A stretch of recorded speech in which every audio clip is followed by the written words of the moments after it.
IPhone కొట్టేసిన తర్వాత మీరు స్విచ్ ఆఫ్ చేసిన తర్వాత 15 నిమిషాల్లో పోలీసులు మిమ్మల్ని పట్టుకుంటారు.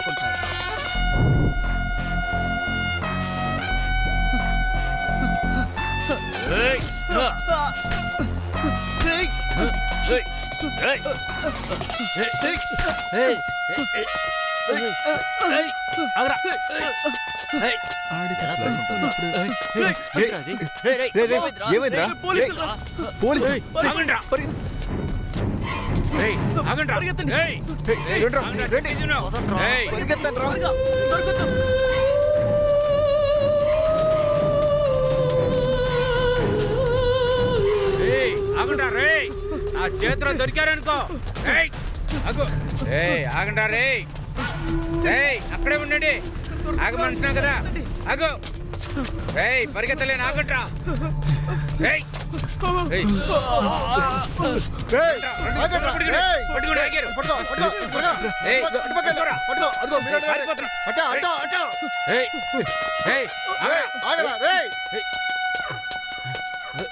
Ramnagar police station. అక్యూస్డ్ ఇంటి నుండి ఎస్కేప్ సార్. అక్యూస్డ్ పేరు గుణ. అతనితో పాటు ఇద్దరు కలిసి పారిపోతున్నారు. ఓవర్.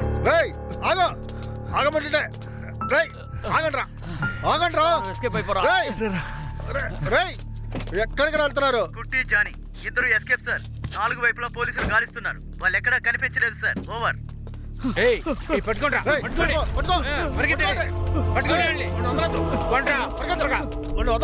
పోలీసులందరూ మెయిన్ అక్యూస్డ్ ని పట్టుకోవడానికి వెళ్తున్నారు. ఓవర్.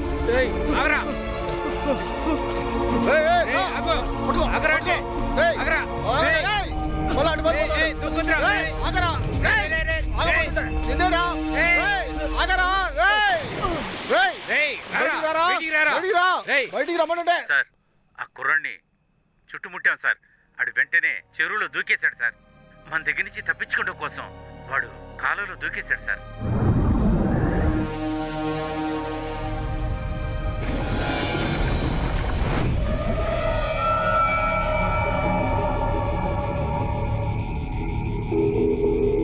సార్, ఆ కుర్రోడు లోపలే ఉన్నాడు సార్. మన కానిస్టేబుల్ ఒక అతను లోపలికి వెళ్ళాడు సార్.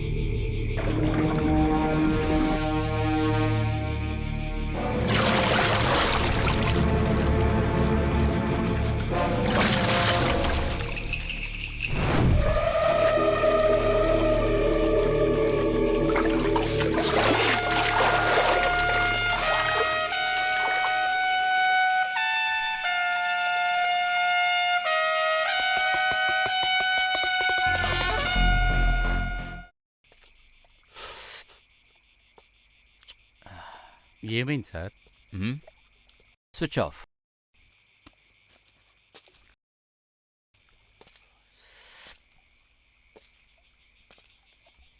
ఒక ఊహ శివం. వీడు పైనుంచి మురికాలో దూకేటప్పుడు పైన పాకెట్లో ఉన్న ఫోన్ ఎందుకని కింద పడి స్విచ్ ఆఫ్ అయ్యకూడదు? సార్, అదే ఫోను వాడి పాకెట్లోంచి పడకుండా నీళ్లలో పడిపోయిన తర్వాత ఎందుకోసం స్విచ్ ఆఫ్ అయ్యకూడదు సార్? అది వ్యూహమే సార్. ఊహ. అగైన్ నేను నా పాయింట్ ఆఫ్ వ్యూలో చెప్పాను, మీరు మీ పాయింట్ ఆఫ్ వ్యూలో చెప్పారు. ఇప్పుడు వీడి పాయింట్ ఆఫ్ వ్యూ ఏంటో చూద్దాం. మనం ఆ కుర్రాళ్ళని తరిమాం. వాళ్ళు మనల్ని కన్ఫ్యూజ్ చేయాలనుకుని ఒకే ఏరియాలో మార్చి తిరిగేలా చేశారు. మనం కన్ఫ్యూజ్ అయిన ఆ గ్యాప్లో వీళ్ళ ఫోన్ని చేయిమార్చుంటారు. అలా చేయిమారిన ఫోన్ ఎక్కడో మిస్ అయి పడిపోయింది. కింద పడిన ఆ ఫోన్ స్విచ్ ఆఫ్ అయింది. ఆ ఫోన్ ఎవరు తీసుకున్నారు, ఎవరి దగ్గర ఉందని మాత్రం తెలియదు. సపోజ్ మీరు చెప్పినట్టుగా ఆ ఫోన్ వీడి దగ్గరే ఉండుంటే నీళ్ళలోనే దాని ఆయుసు ముగిసుండాలి. బెటర్. ఒకవేళ అలా కాకపోతే మిగతా ఇద్దరిలో ఎవరైనా ఒకళ్ళ దగ్గరే ఆ ఫోన్ ఉండాలి. వదిలేండి శివం, ఫోనే కదా, పట్టుకుందాం. Okay sir. మీరేం చేస్తారంటే వీడు ఎవరు ఏంటని విచారించి వీడి పేరెంట్స్కి ఇన్ఫార్మ్ చేయండి. అలాగే సార్. అలాగే ప్రెస్కి అంబులెన్స్కు చెప్పేయండి. Okay sir.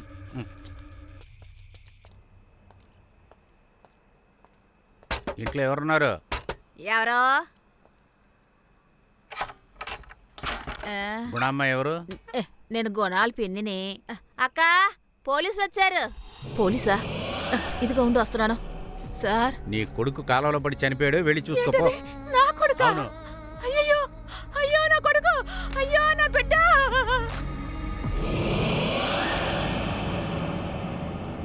అయ్యో అయ్యో అయ్యో గుణ, అయ్యో నన్ను చూడరా, నాతో మాట్లాడరా. అయ్యో నన్ను వదిలేసి వెళ్ళిపోయావా గుణ.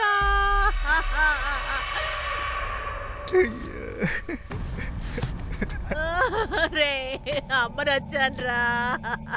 అయ్యో నన్ను ఒంటరిగా చేసి వెళ్ళిపోయావా గునా. ఎంత పని చేసావురా.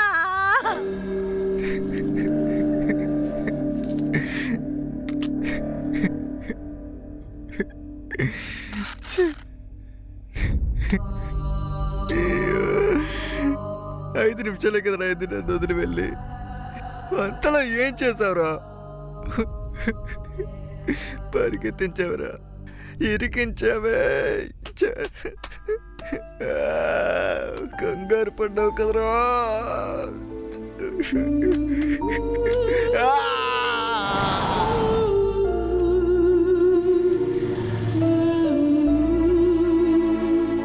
ఐఫోన్ కోసం ఎమ్మెల్యే కొడుకైన సత్యాన్ని ముగ్గురు వ్యక్తులు గాంధీనగర్ మురి కాలువలో నరికి పారేసి ఐఫోన్ ని దొంగిలించి అక్కడి నుంచి పారిపోయారు. అందులో గుణ అనే వ్యక్తి పోలీసుల నుంచి తప్పించుకోవడం కోసం అదే మురి కాలువలో పడి చనిపోయారు.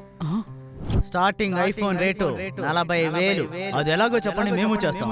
దానికి సంబంధించిన ఇద్దరు వ్యక్తులకి మిగతా ఎవరెవరితో సంబంధ బాంధవ్యాలున్నాయో పోలీసులు తీవ్రంగా విచారిస్తున్నారు.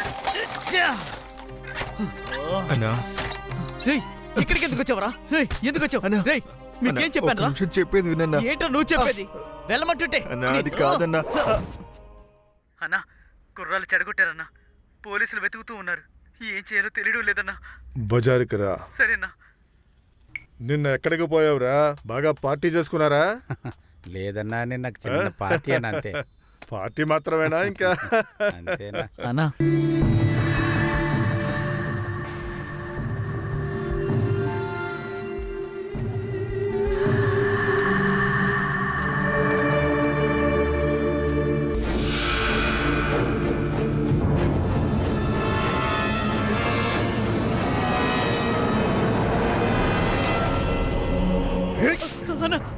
ఎరా నీకు బుద్ధి లేదు? ఎవరిని పనికి పెట్టుకోవాలో నీకు తెలీదా? సంక నాగిపోయింది కదా, సరిగ్గా చూడరా. వీళ్ళందరినీ పోగు చేయడానికి నేను ఎంత కష్టపడ్డానో తెలుసా నీకు? అంతా ఒక్క నిమిషంలో చెడగొట్టాలని చూసావా? నీకు ముందే చెప్పాను, మనం చెప్పేది చేసే మనుషులు కావాలని చెప్పి. ఇలా సొంత నిర్ణయాలు తీసుకునే వాళ్ళు మనకెందుకురా? దానికి వేరే బిజినెస్లు ఉన్నాయిరా. ఇలా చూడు, పోయిన నెలే 6 తీసుకెళ్లారు. ఏం చేశారో నీకు తెలుసుగా. అన్నా, ఆ ఐఫోన్ గురించి ఊరికే అడిగారన్నా. నేను కూడా మామూలుగానే చెప్పాను, కానీ వాళ్ళు ఇలా ఐఫోన్ కొట్టేస్తారని నేను అసలు అనుకోలేదన్నా. వాళ్ళలో ఒకడు నేరుగా గొడవనికి వచ్చాడు. వాడిని కొట్టి తరిమేసి మీకు ఫోన్ చేశాను. ఏంటి, గొడవనికి వచ్చాడా? ఇదెందుకు నా ఫోన్లో చెప్పలేదు? అది చెప్దాం అనుకునేలోగే మీరు నన్ను ఇక్కడికి వచ్చేయమన్నారు. ఇలా చూడు, నేను చెప్పేది బాగా విను. మ్యాటర్ ఫోనే అయితే ఖచ్చితంగా పోలీసులు వాడిని లేపేస్తారు. అందులోనూ చనిపోయింది ఎమ్మెల్యే కొడుకు. దీనికి ఒకే మార్గం, నువ్వు ఇక్కడి నుంచి పారిపోవడమే. ముందు బయలుదేరు. సరేనా? రేయ్ ఆగు. నా నెంబరు వాళ్ళ దగ్గర ఎవరి దగ్గర ఉందా? అయ్యో లేదన్నా, అందరూ నన్నే కాంటాక్ట్ చేసేవారు. మన వాళ్ళ నెంబర్లు ఒక్కటి కూడా ఎవరికి ఇవ్వలేదన్నా. సరే వెళ్ళు.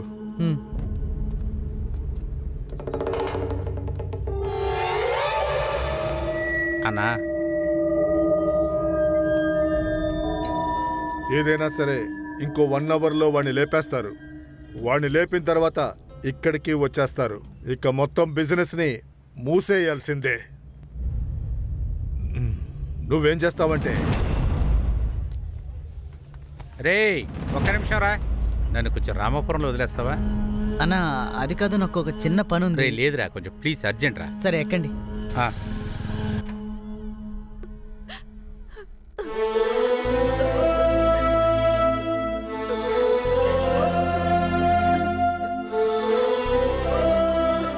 నువ్వింకా భోంచేలేదా? ఇలా తెలకుండా నీళ్లు కూడా తాకుండా ఉంటే నువ్వు ఏమైపోతావే? ఏమైంది? స్టేషన్లో కనుక్కున్నాను. వాడి గురించి ఏ విషయమూ తెలియలేదు. తెలిసిన వాళ్ళందరినీ అడిగాను, ఎవరికీ ఏమీ తెలియదంటున్నారు. కానీ నాకు నమ్మకం ఉంది, వాడు ఏ తప్పు చేసి ఉండడు. వాడు వచ్చేస్తాడు.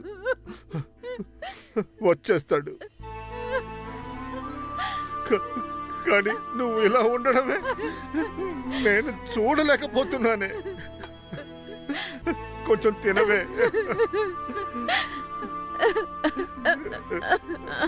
వచ్చేస్తాడు.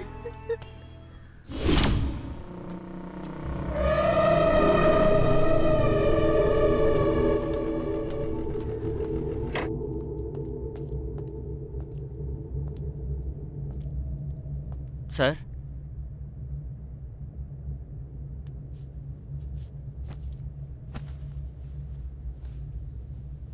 సార్, మీ కోపం నాకు అర్థమవుతుంది. నాకు కష్టంగా ఉంది. ఎంక్వైరీలో ఇది చేసింది పాత వాళ్ళు ఎవరు కాదని తెలిసింది సార్.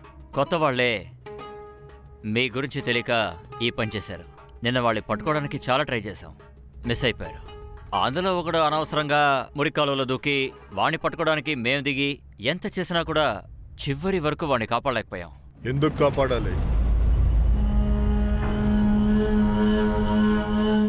నాకు ఆ కుర్రాళ్ళు కావాలి. నా కొడుక్కి తలకొరువు పెట్టించారు కదా, తప్పించుకుపోయినా నా కొడుకులు నాకు కావాలి.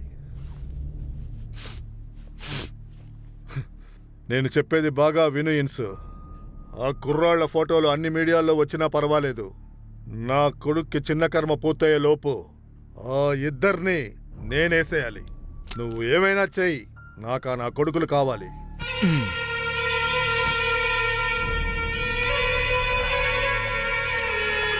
అనా వాడి అవతారమే సరిలేదు కదా, ఈ కేసు ఫినిష్ చేస్తాడా సరిగ్గా?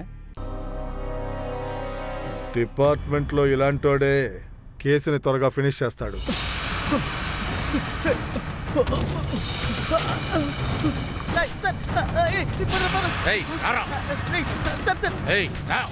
ఒంటేలు వస్తున్నాయి సార్. సార్ ఏమైంది సార్? సార్ సార్ పరిగెత్తరా. రండిరా పోలీసులు, పరిగెత్తరి. నా బిడ్డ నాకు కావాలమ్మా. నా కొడుకుని నేను చూడాలి, కానీ వాడు నన్ను చూడడానికి రాలేడు. ఇంటి చుట్టూ పోలీసులున్నారమ్మా. పోలీసులు ఎప్పుడు వస్తున్నారో ఏం చేస్తున్నారో ఏమీ తెలియదమ్మా. నేను వాడిని చూడకుండా ఉండలేనమ్మా.